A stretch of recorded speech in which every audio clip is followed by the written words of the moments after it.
Alright, we actually have a number of packages to go through. 8 of them. So I'm gonna just get open and some of these I expect one of these out from Hentai though. Not this one though. We're gonna keep going though. I did try to grab 2 of these initially, but you know, whatever.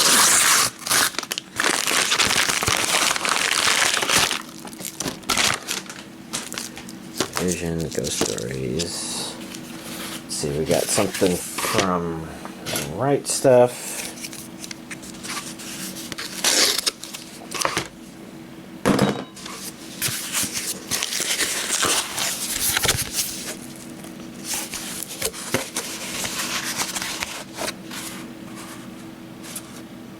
Okay, just trying to make sure these always come with the receipt, but I'm just trying to be careful about not showing on camera.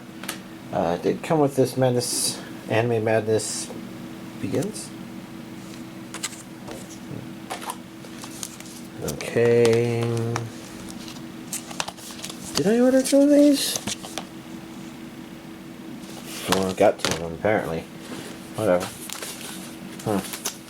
I've got this one that says it's from the Otaku Market.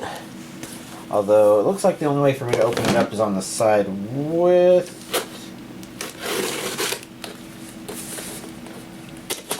the shipping label. So we'll just, yeah. So I'll just do it this way so I can then grab whatever this is. Oh, okay. I thought this might be the case.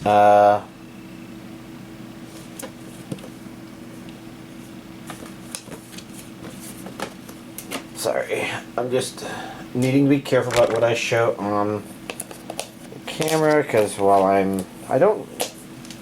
tell YouTube this is not for children, you know, this still, I do believe I got Blu-ray versions of both of these, and I had these tabs open to get these DVD versions whenever they came in stock, and then I finally checked them.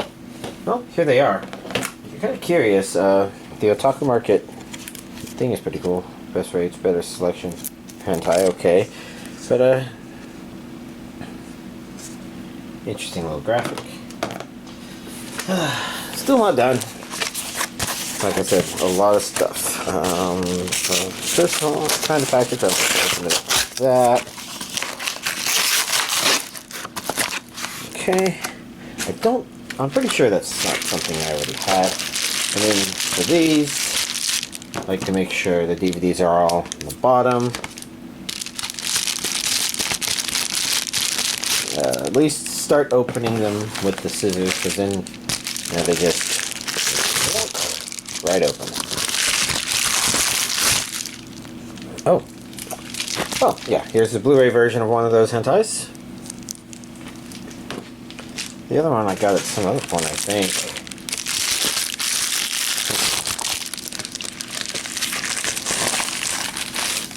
Oh, or not. Yeah, here's the loose disc. Interesting. I guess I did cut it up. Oops. Oh, yeah. But I did get the Blu-ray version of this, which I got the DVD version last time. So, a lot of hentai this time around. And yeah, before I show that, I do show non-anime stuff. So I decided, I was shopping at Target. I was like, oh, I'll get this. Mostly because Puss in Boots: The Last Wish is a big hit right now. And from everything I understand about it, I kind of have a pretty good idea of why, and that's worth it. I'm not sure that the first movie is necessarily as great of a pickup, but it seemed like, you know, I've not seen it. Might as well have 2-movie collection. So, you know, eventually I will need to watch that. Let's see. To begin with,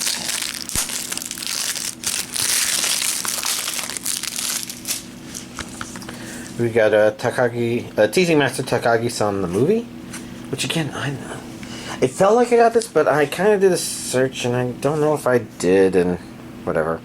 I got it. Video, English, Japanese. It can be really hard to tell because Sentai kind of re-releases stuff without saying it's a re-release, and I don't know if this is that, because it'd be kind of weird, because they did release it before. It would have been recently.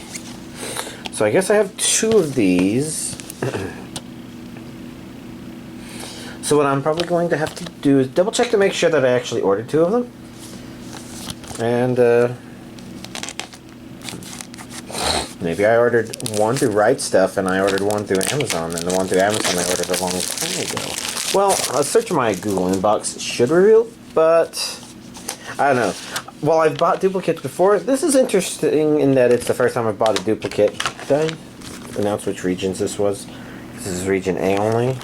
Whoa. I did just drop it like a clumsy oaf. Goes back here. It looks like a region A only, but I think that's pretty common for... I was going to say Viz, but actually this one's Media Blaster.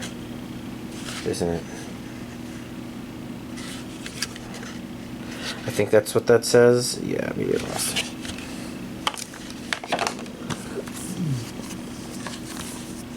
Media Blaster's releases can be pretty weird, which is why I might have ordered it through Amazon, but through Amazon I actually ordered it through Right Stuff, and Right Stuff said, oh look, these are both going to the same person.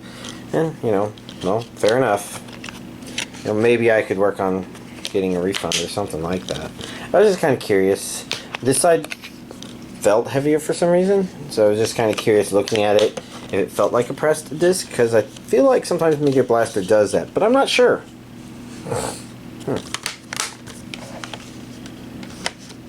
Goody goody.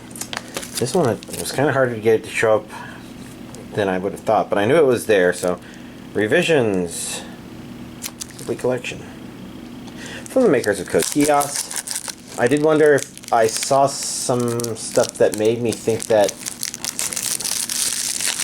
it isn't just, oh, from the makers of Code Geass. There's elements of it that would maybe make you think. I don't know. Gosh. Well, I'm just all kinds of clumsy today, aren't I? Well, fortunately, I'm catching it all on camera, so y'all get to be entertained by that. Although,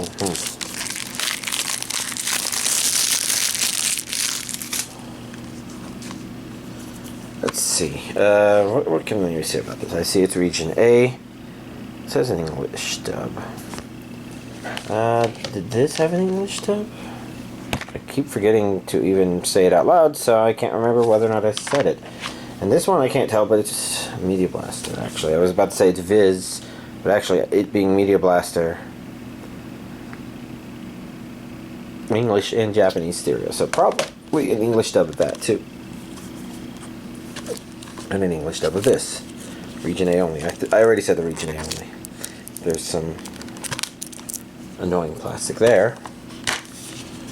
Taking a look at the inside.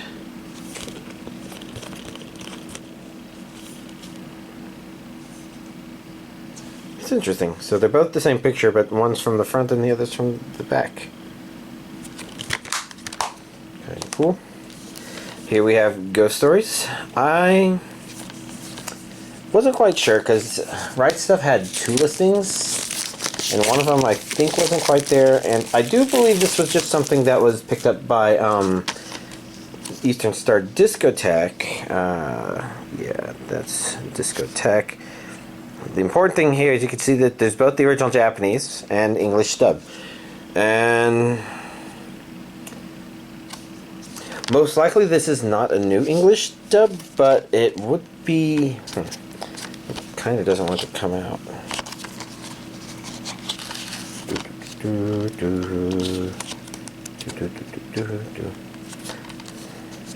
Why am I having so much trouble getting it to come out?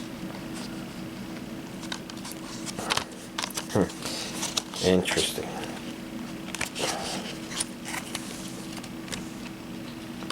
It's almost like there's something stuck in it or something.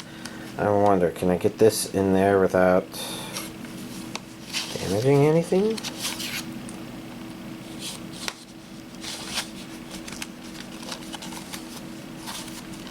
No, we'll try the sides like this. Although I gotta be careful there. It feels like that's what it is. So it isn't like something here, but rather these are maybe too tight. Oh, I did feel it move just a little bit there.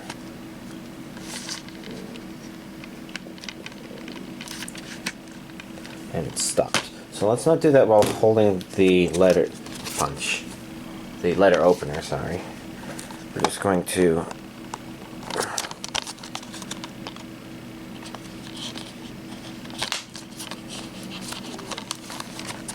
gosh. This is pretty rare, but it feels like bullshit like this has happened before.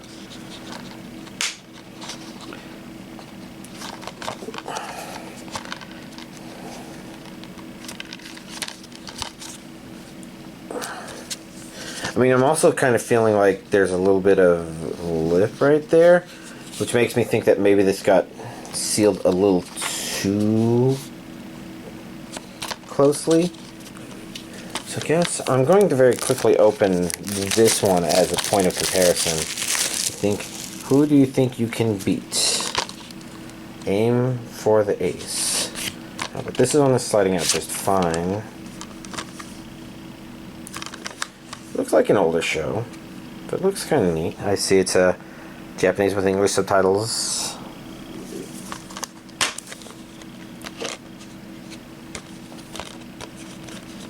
Okay, and that is okay. There we go.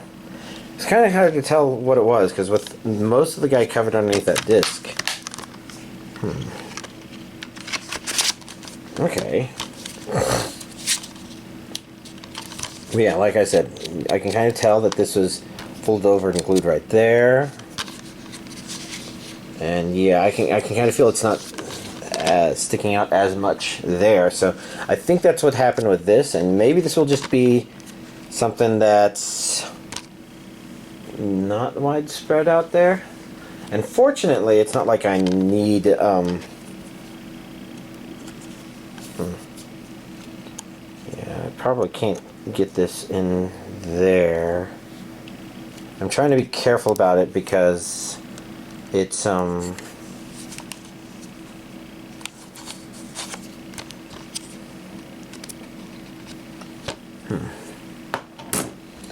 maybe can I feel? So I'm wondering if maybe it also doesn't feel lined up, like maybe it's sticking out a bit more, so going that way it gets tighter. So maybe it's easier if I come out the bottom.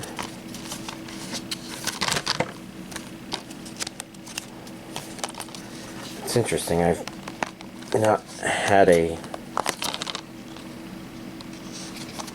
slipcover give me this much trouble. I wonder, maybe I should also consider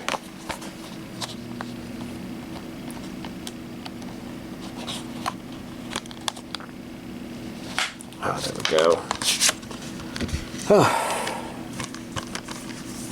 See, it's different underneath the slipcover. I had to take it off. That, and we wouldn't be able to take a look at the Blu-ray discs on the inside.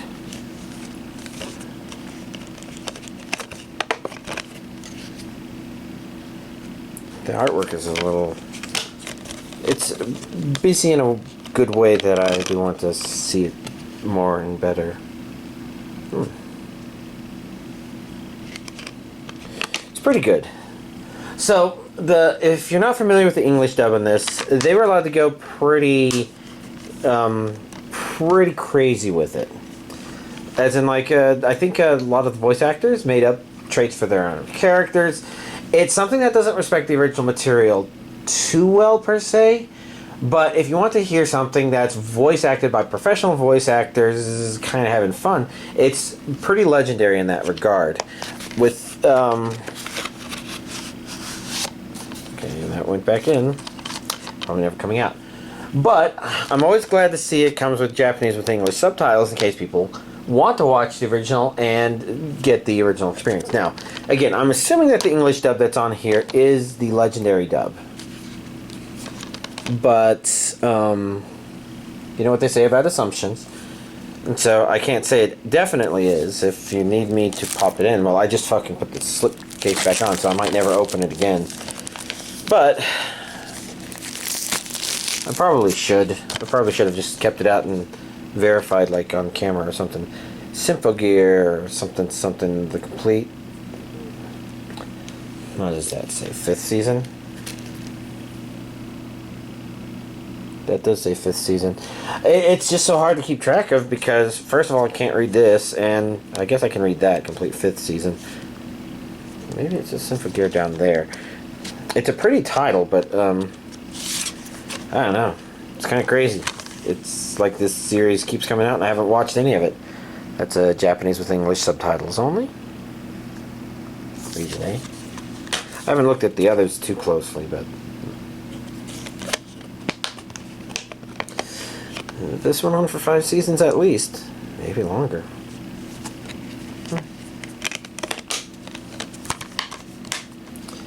Maybe I should know more about it. Unfortunately, I'm just here purchasing stuff. Maybe like a schleb or schmuck or something. I don't know. Maybe those are the wrong words. Fist of the North Star, the legendary... The Legend of the True Savior, Legend of Chapter... So what is this? I mean, to a certain degree, I just kind of see this stuff come out. I'm like, I don't think I got that before, so I just get it. I do miss the days when I was keeping track of things better, and definitely need this for sure. But if we take a look at the back, that's a teasing trailer. And sorry, I'm grabbing this because I see English,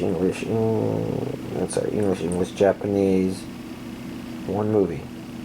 Okay, yeah, over here it says one movie. So damn small. So this is a movie.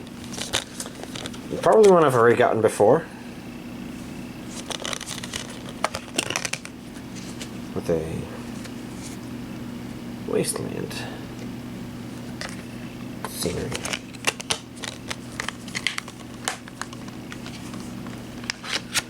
Alright.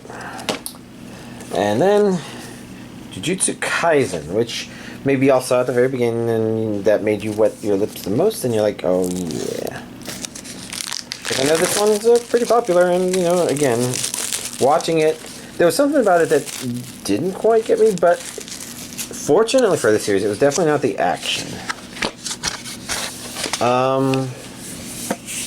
Sorry, yeah, there's still a little glue right there. I knew there was glue holding something together.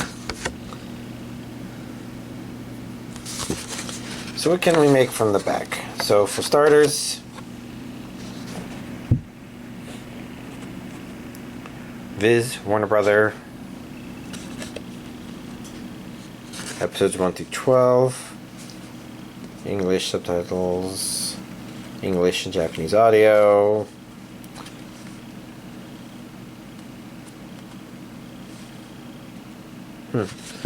Okay. Then we got that. Okay, so this is one complete thing. I didn't know if it felt like it was like there's a little bit of lip right there, probably from the case being assembled. But I wondered if there was something on the back that detached, like some special editions do. But this is a pretty Vizzy thing. Here we've got the proper. So let's see, let's get that into its sleeve. We got this one, this two, a little upside down. And this is actually a soundtrack. I think so. I'm sorry, I'm looking at the reflection, trying to look for a marker on there that definitely says like it's a CD or something. Which I'm not seeing as well, but this really tiny text right there that I can't read without a magnifying glass, it says the soundtrack. Hi. There we go. Hi. There you go. Nice Jujutsu Kaisen background.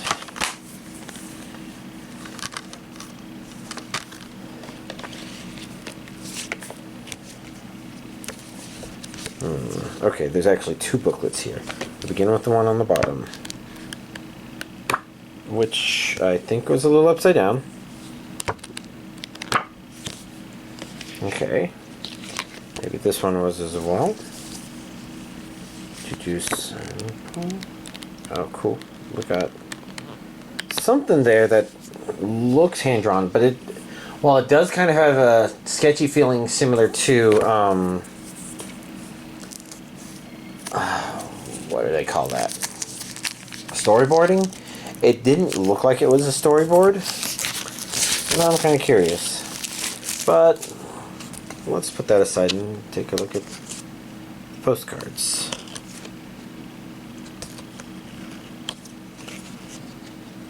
I knew I felt one in there. Okay, yeah. All fun characters. Backs are just that. Nice and straightforward. So let's actually put this that way and get these back in here. Alright. Well, here's this week's anime. Are there any DVDs in there? No DVDs? Here's this week's anime Blu-ray collection update. So what was this past week like? Definitely confusing, but let's see what all I can remember. Adventurers Who Don't Believe in Humanity Will Save the World, Episode 9.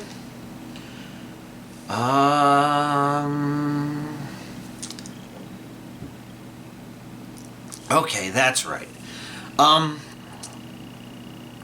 think a lot of the execution for this episode was kind of on the okay side. Not bad, not meh, just kind of, okay. I think as a series, it's just kind of, it kind of feels like, sorry, I don't know why my body's deciding to burp right when I'm trying to talk. It's really quite annoying. The short answer is probably onions. I'm probably having trouble digesting onions. But I do know that the ending to this episode was like, well, that was unexpected and something I've not seen done and executed that way before. It was actually a really neat ending in that episode. Everything leading up to it, you know, again, it's okay. Good, maybe. Let's see, Campfire Cooking in Another World with My Absurd Skills, Episode 8. Actually, I'd say another fun little romp.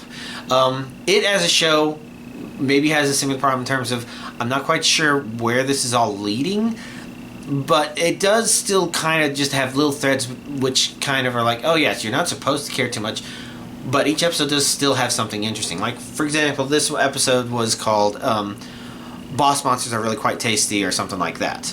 And I think some of the point was some of the people who ate some of our main characters' food didn't realize they were made from incredibly rare and hard to get monster parts, which are, you know, and it just kind of adds to the wholesomeness of it. Let's see, that's right.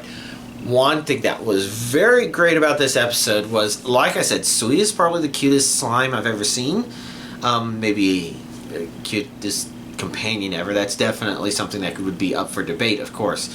But, you know, really cute, and, you know, that makes you, if any of you hear this, you're like, okay, yeah, but what about Fel, the, you know, the Fenrir that is clearly on the front of the anime and is an important part. And he's been an important part of the anime, but this is the first one where it's just sort of like, okay, the show isn't just this recurring gag where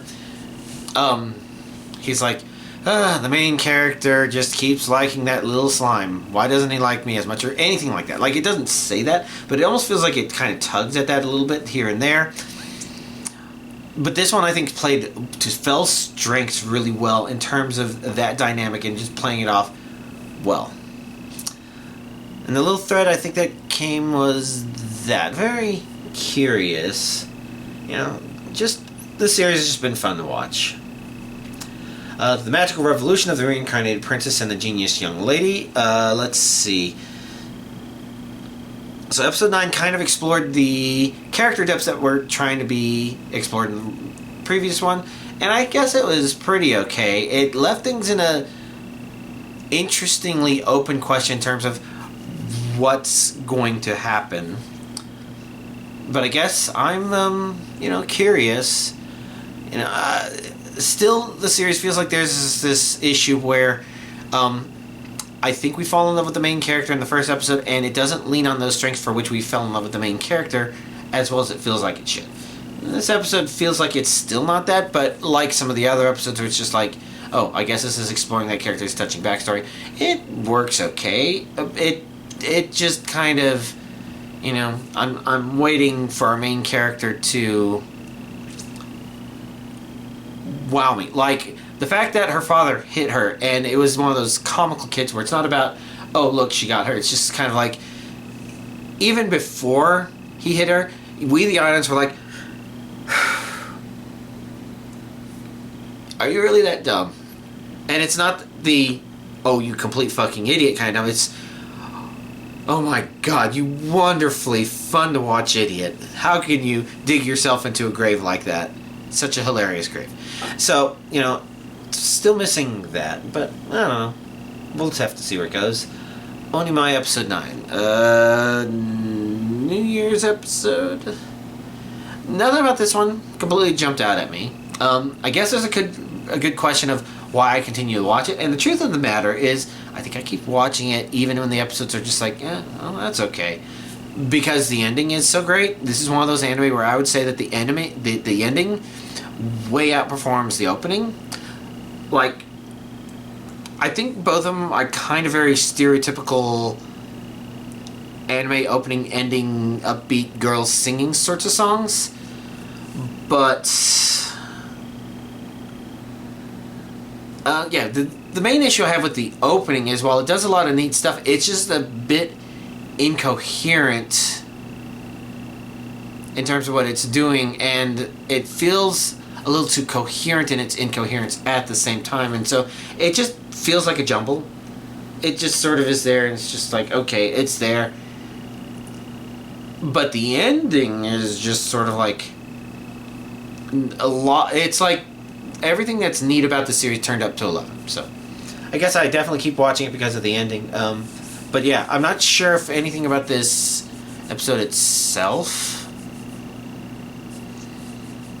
jumped out at me. And I don't remember anything now. Let's see. The Ice Blade Sorcerer Shall Rule the World, episode 9. I think I kind of mentioned that it felt like this show was deviating a little away from its main character, and I think I've always compared this to like Naruto versus My Hero Academia, whereas My Hero Academia will have arcs that are definitely more centered on other characters, but it feels like it brings the main character back in and it makes it all relevant from the main character's perspective, even when sometimes it's a little bit shonen-y and off the beaten path, so to speak. So that one always feels like it comes back around. Naruto has the opposite problem where, and most of this has to happen because I think that the two problems with Naruto, and I say two and that's four, but the two problems with Naruto are pretty simply, the creator was experimenting with other stuff, and they had too much filler to create. So the two of those kind of make a lot of stories in Naruto not really feel about Naruto. Even if they're like, oh yes, it's about Naruto, it's like, but it doesn't feel like it's about Naruto. And Ice Blade Sorcerer definitely feels like it's leaning more on the Naruto side. I think I mentioned that general feeling recently, and yeah, because 2 episodes ago was just kind of entertaining, but then it's just like, it's a really strong thing, and while our main character is kind of involved, I'm not quite sure if it feels like it's leading to something that involves our main character, or it's one of those things where the show is getting a little distracted by, oh, but I wanted to also do this other interesting thing with this other character that, again, I'm not sure if it feels very relevant. So, you know, that feeling is still around. Farming Life in Another World, always charming. I'd love to see things continue to build, and as they continue to evolve. It's surprising how well it's continued to do that, and it's 9 episodes in, and it feels like it's great quality stuff. That one is definitely a top tier show I look forward to every week. Giant Beasts of Ours. Some of the characters' phrasing didn't make much sense to me. Like, it almost felt slightly contrived in order to create some conflict, but maybe not necessarily too bad. An interesting revelation.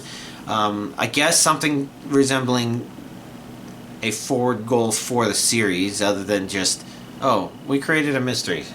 Hope you don't remember that. So, it's okay. You know, the shows continue to be neat to look at. Very neat when you're in there, but I always find it's hard to fire up an episode because I'm like, I'm not sure how much I care or not. Which is weird because there's some stuff in here that I definitely consider not as good as that. Like, Ice Blade Sorcerer Shall Rule the World. I would consider Giant Beasts of Ours better than that, personally. But, you know, there's still that feeling. Fruits of Evolution, Season 2, Episode 8. I'd actually call this one a bad episode, I think. Maybe I said the same about the previous episode, and it's not as bad as the previous one. But I think the problem is it feels like it's getting too distracted with a lot of its side stuff that's created. You know, kind of a theme similar to Ice Blade Sorcerer Shall Rule the World. But the problem is it's still contriving itself. Like, for example, there's these two main characters that are actually going to be talking about having an alliance, and okay, fine, that's nothing new. It's something that's been introduced. But one of the characters is like, oh, we absolutely have to have our main character here for some reason. And none of the episode has absolutely anything to do with our main character for all intents and purposes. So it kind of feels like a bit of a distraction in that regard. And also at the same time, an excuse to get the character there. And so it's feeling less real than it really should. And this show doesn't need it because it already kind of feels a little bit like the plot is a contrivance a bit. And moment to moment you can kind of forget it, but when it just goes so out of its way to say, oh, well, let's introduce the main character back into the plot he needs to be. Oh, cool. What about all that other fucking stuff he was doing? It just feels like it's just doing whatever it wants, whether or not it's actually making sense. So, don't know. Series is definitely weighing on me a little bit. Chilling in my 30s after getting fired from the Demon King's army, episode 9. Kind of entertaining episode. How did it end? It ended...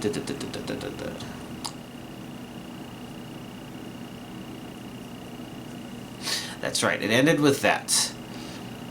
Which is interesting stuff that it's built up to. It's actually some story relevant stuff and some interesting setup. Something about it is like a little off, but it's been something where I guess the feeling has been around for a lot of this series show or something. Let's see, we had that revelation, we have that. Okay, yeah. But nah, portions of it felt a little off, but it's been pretty good, I think. Kind of curious where it's going to go. The reincarnation of the strongest exorcist in another world. Interesting continuation of some of the stuff that was revealed in the previous episode, or the story it was exploring.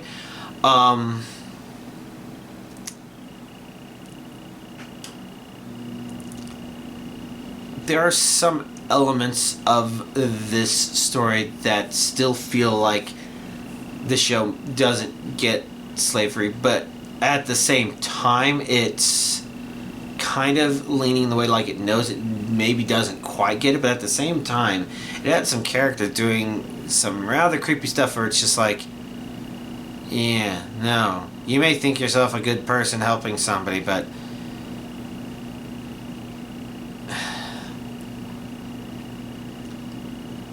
yeah, now granted those aren't long-term characters that we saw that with, but it is about establishing better our main character's relationship with his first female interest.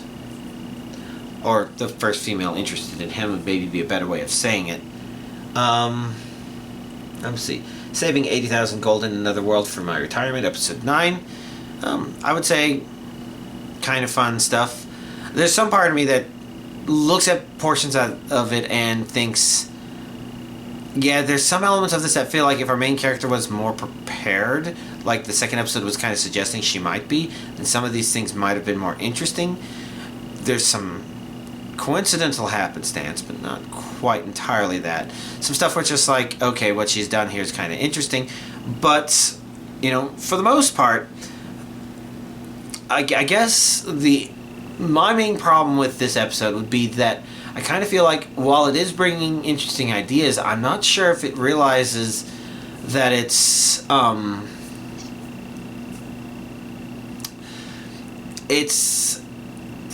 stretching the suspension of disbelief just a little bit. Mostly the problem being that, okay, if things keep going the way she's going, she's not really revolutionizing things per se, so much as she's just kind of shifting the wealth around and going to create situations where it's like, okay, yes, these people that she just helped, they're fucking awesome. Okay, but let's ignore the fact that maybe there's some other people there who are now starving to death because of her actions. Like, I don't know if it feels as completely thought out as it did before. But, it doesn't weigh on that. It just means that it's wearing some of that stuff a little thin. But if you've watched up to episode 9, I think you'd continue enjoying what was there. Let's see. Hanuman Saito in Another World, episode 9. There's some interesting stuff that happens in there. But for the most part, it's an episode about... No, I don't know if I even want to say it. And I'm not sure if I'm actually that invested into the story that they introduced for another character that's relevant to the stories that started happening as of this episode. Mostly because while there is a bit of a touchingness to it, it's just completely out of the fucking left field, and I'm not sure what our main character's goals are, and this feels like it's kind of interfering with me understanding what I want to see from this show, and so I don't know what I want to see.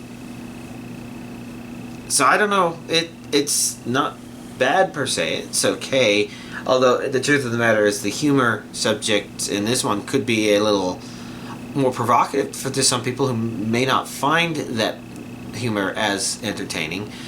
There are elements of it that actually did make me giggle, so a little bit of an up and down, but at the same time, I guess I'm watching it because, you know, I don't necessarily have a whole lot of other stuff. I mean, I'm watching a lot of series, but you know, if I don't have the energy to play video games all the time, then watching a little anime here and there is better than gorging on YouTube videos, which are normally just like a lot of stuff I watch is just Reddit comments that are being read out loud. Reddit stories, rather. I don't know. By the Grace of the Gods, Season 2, Episode 9. This one turned out better than I would have hoped. A little kumbaya, happy, which is not unusual for Grace of the Gods, By the Grace of the Gods. But the thing that it wasn't bad about. So, I kind of mentioned this last time. The fear that, you know, you had the blonde-haired girl that our main character met in the first season, and unfortunately, a lot of her interactions, it felt like, oh my god, show, please, have her stop talking about the main character. She doesn't feel like a real character if all she's talking about is the main character and the main character and the main character. Like, I guess it makes her seem like an infatuated little kid, which technically she is, but at the same time, narratively speaking, it isn't that interesting, and he doesn't talk about her all the time. He doesn't even talk about himself all the time. He's just kind of there doing stuff, and that's neat. But with her, it's like, okay, they're about to do an episode that's all her, and they've had those moments where it feels like she only exists in order to acknowledge the main character's existence, and, you know, I was kind of afraid. But this episode did not turn out to be that bad. In fact, they only mentioned his name once, and otherwise they had the characters just doing stuff the way they were supposed to be doing, interacting with each other, and not, you know, throwing back to, oh yes, Ryoma. She did acknowledge, oh yes, I learned how to do some of these things because of him, but it came off in a much more natural way, and not like, oh, this is just the show showing him off through her. This was just these characters that they are building together. Now, whether or not it feels like there's good purpose for them being built together, I'm not really sure, but I don't know that Grace of the Gods has that level of forward feeling. And, you know, some of the problems with it, again, some of the conflicts feel a little artificial, not quite real. Some of it is just wondrous going here to there, but to a degree where it's like, I don't know how wondrous we can feel. And I probably complain a little bit about Grace of the Gods every single time, because it's definitely a show that I barely get something out of, and so I kind of enjoy watching it, but it could very easily just go, I guess I don't care anymore. But it hasn't done that yet. So, again, if you probably watched this far into it, you probably will enjoy it, and again, you won't be rolling your eyes, because I feel like they played with that dynamic a little bit better than this interaction, which didn't require us seeing her talking about Ryoma all the fucking time. To Your Eternity, Season 2, Episode 17. Things are getting kind of crazy. Yeah, pretty crazy. Definitely curious to see where it's going from here, but I don't know how much I want to comment about it, because I'm not quite sure if it's leading to something kind of big in wrapping up the series. I'm not sure. And then, last but not least, Reborn to Master the Blade, From Hero King to Extraordinary Squire. I'd actually call this a bad episode. So it's already been wavering a little bit. The main problem is our main character is interesting, and our main character having excuses to get into combat situations is interesting, although the action that they've shown has been less action-y kind of as they've gone lately. With the little bit that happened this episode being pretty forgettable, like it was almost neat, but it's like, well, they use it as an excuse to show off another character, and this episode has just gone way too far in terms of there's a bunch of other characters, there's too many characters, it's distracting from our main character and the fun things our main character does. In fact, one of the reasons I would actually call this episode a bad episode is almost 3/4 of the episode is just people apologizing to each other, back and forth even. It drove me fucking nuts, and I've been very irritable. So, you know, maybe I would have tolerated this a week ago, but today, no, stop it. And then it's like, okay, and then also a character who's not our main character gets something. You know, this is kind of, I guess, to increase our main character's arsenal, and they're like, oh well, that's really cool, but it feels like it just comes the fuck out of nowhere, and it's just an excuse to build a character other than our main character, and it doesn't even feel like it's helping our main character that much. I mean, it did eventually, a tiny bit later in the episode, except it was so inconsequential and just overshadowed by quit fucking apologizing to each other. And it's not even our main character that people are apologizing to, or they're apologizing to, except for like once. They just introduced too many characters who all step on each other's feet and have to apologize to each other, and it's driving me mad, as you can tell. Hey, I got a little emotional and energetic. That may be a good thing, right? Because maybe I've been low energy for a lot of these things. Alright. Other than that, helped a friend get Walking Wake and Iron Leaves. Pretty fun. I guess it means that I do have a pretty good feel for what those two raid battles... Sorry, I was trying to battle the burping, and I don't even know, no excuse for that word. So, their raid battles, I think I have a pretty good idea of a good feel for them, which doesn't say much. They're just 5 stars. Now that said, the Iron Leaves one is particularly notable because that's a 5-star that if you hiccup and look the wrong way once, then all of a sudden it gets impossible to defeat.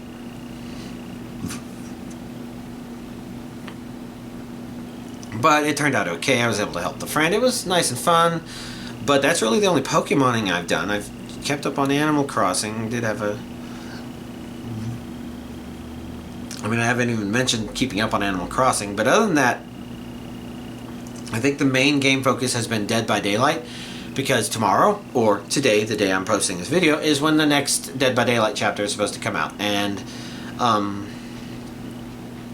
basically, while I'm not particularly excited for the characters or the perks, it does represent okay, at least should make some attempts to prepare for it. So there's been tome challenges that I've done that I haven't redeemed. My daily challenges are now all ready to be redeemed tomorrow. So I have 3 of them ready to redeem as soon as I can. And I'm going to still purchase the chapter. I know a lot of people are saying don't purchase it if you don't agree with it, and I think that's perfectly fine. I'm just not thinking about it too much. I actually don't think it's a completely shitty killer that for which behavior shouldn't get any financial reward for per se. Maybe it's just not going to be a high selling one, maybe, and that would be fine. But for me, it's just like, okay. But otherwise, my goal is to have all the killers and all the survivors, and they all have all the perks. So I'm going to purchase the chapter, get all 3 of the new characters, and I'm going to begin focusing on Skull Merchant, mostly because while I was going to say, mostly because while I don't care for her, I don't care for her looks, her mechanics may be okay now. They're definitely not where I think they should be in terms of creating a completely new feeling and experience, but Behavior decided to play this one super safe for some reason. A lot of speculation onto why that is. And yeah, I don't know. I guess I'm just going to P3 them just because my killers are usually further along, although the survivors are at a pretty are further along as well. The other side of it is I guess there's only one killer, and once I P3 that killer, then I'm done with the killers and I can focus on the survivors. Okay, so that's my argument. That's why I'm going to do it. I kind of felt like I needed to do it that way, and that explains to myself why I had that feeling. Just get the killer stuff over with, and then focus on the survivor stuff.